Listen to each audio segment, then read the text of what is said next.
2026 SSC HSC পরীক্ষার্থীরা আসসালামু আলাইকুম। তোমাদের পরীক্ষার জন্য অগ্রিম শুভকামনা রইল। আমি প্রভাষক মোহাম্মদ শাহিন আলম, প্রভাষক হিসাব বিজ্ঞান বিভাগ। আমি 2026 ও এসএসসি এইচএসসি পরীক্ষার্থীদের আমার এই চ্যানেলের মাধ্যমে হিসাব বিজ্ঞান ও ফিন্যান্স সাবজেক্টটা একেবারে সম্পূর্ণ প্রথম থেকে শেষ পর্যন্ত একাধিক ক্লাসের মাধ্যমে তোমাদের আমি এই সাবজেক্টটাকে একেবারে সহজে বোঝানোর চেষ্টা করব, যাতে কারো কোনো সাহায্য ছাড়াই তোমরা হিসাব বিজ্ঞান ও ফিন্যান্স এই দুটো সাবজেক্টে এ প্লাস পেতে পারো। তো চলো শুরু করা যাক। তো আজকে আমি যে সাবজেক্টে ক্লাস নেব সেটা হচ্ছে হিসাব বিজ্ঞান। তো হিসাব বিজ্ঞানের শুরুতেই তোমাদের যেটা সবচেয়ে বেশি একেবারে গুরুত্বপূর্ণ সেটা হচ্ছে হিসাব কি। হিসাব কি, যেহেতু সাবজেক্টের নাম হিসাব বিজ্ঞান, তো আমরা প্রথমে শিখব হিসাব কি। আচ্ছা, হিসাবের উৎপত্তি হয় লেনদেন থেকে।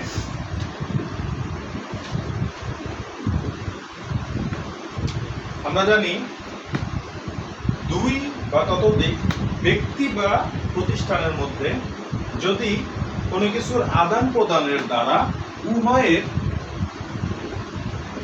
আর্থিক অবস্থার পরিবর্তন ঘটে, তবে তাকে লেনদেন বলে।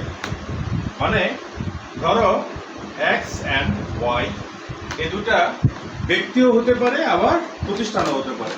যদি তা উভয়েরই আর্থিক অবস্থার পরিবর্তন হয় তবে তাকে আমরা কি বলবো? লেনদেন বলবো। যেমন এক্স ওয়াই এর কাছ থেকে 10,000 টাকার মাল ক্রয় করছে। তো যদি এক্স ওয়াই এর কাছ থেকে 10,000 টাকার মাল ক্রয় করে, তাহলে এক্স এরও আর্থিক অবস্থার পরিবর্তন ঘটবে এবং ওয়াই এরও আর্থিক অবস্থা পরিবর্তন ঘটবে। যদি উভয়ের আর্থিক অবস্থার পরিবর্তন ঘটে তখন সেটা হবে কি? লেনদেন। এখন এই দুইজনের ভিতর যে লেনদেন হলো, এই লেনদেনটা লিপিবদ্ধ করার জন্য হিসাব বিজ্ঞানে যেটা ফলো করে সেটা হচ্ছে দুতরফা দাখিলা পদ্ধতি।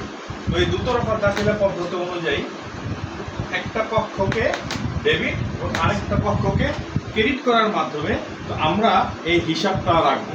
তো হিসাব রাখতে গেলে অর্থাৎ লেনদেনগুলোকে হিসাবে লিপিবদ্ধ করতে গেলে আমরা আগেই বলছি যে ডেবিট ও ক্রেডিট অনুযায়ী লিপিবদ্ধ করতে হয়। যেমন এখানে এক্স ওয়াই এর কাছ থেকে 10,000 টাকার মাল ক্রয় করছে। তো এখানে এক্স এর বইতে এবং ওয়াই এর বইতে জাবেদা লিপিবদ্ধ হবে এইভাবে। যেমন এক্স এর বইতে জাবেদা হবে ক্রয় হিসাব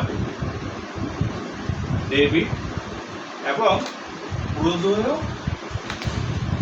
হিসাব ক্রেডিট, এবং ওয়াই এর বইতে জাবেদা হবে প্রাপ্য হিসাব ডেবিট এবং এক্স এবং বিক্রয় হিসাব ক্রেডিট। দেখো প্রিয় শিক্ষার্থীরা, ভালোভাবে খেয়াল করো, এখানে আমি এক্স এর বইতে যে জাবেদা করলাম প্রতি জায়গায় লিখছি যে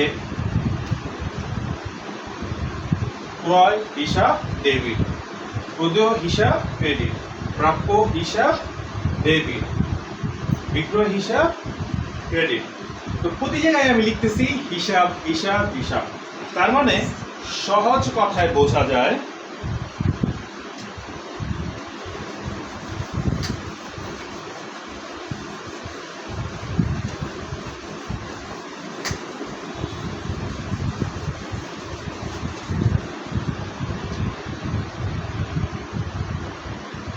লেনদেনের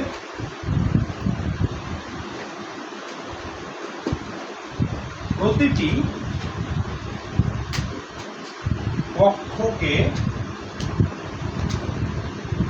উপযুক্ত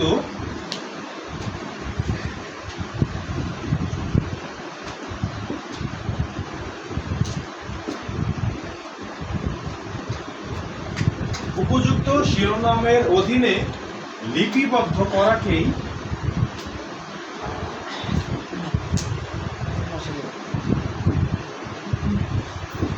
হিসাব বলে,